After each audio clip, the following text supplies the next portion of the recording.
Работниците од Фени денеска на протест. Не прифаќаат стечај за фабриката бидејќи на тој начин велат ќе останат без работа.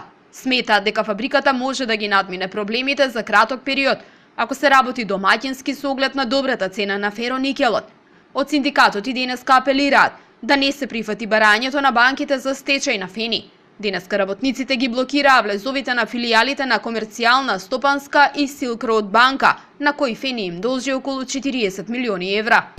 Исто така сакам да напоменам дека сега во момент кога никелот е $13.000 за тон, за нас па и за секој разумен човек не би требало да биде прифатлив стечај, затоа бараме и владата на Република Македонија да се вклучи во целост во изнаоѓање на решение прифатливо за нас вработените.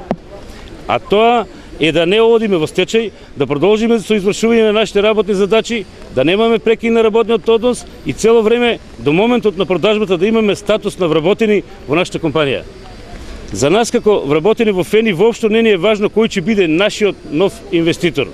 Единствено што е важно за нас и значи живот за нас и нашите фамилии да продолжиме со работа без прекин. Проблемите во Фени може да се решаваат етапно и без отпочнување на стечај, смета и председателот на Синдикатот за индустрија, енергија и рударство. Според него, компанијата ја држат во заложништво раководството, банките и потенцијалните инвеститори.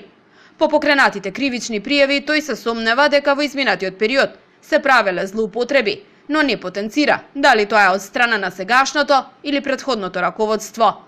И се тоа надмудрување меѓусебно доведе да овие луѓе бидат жртва во овој момент.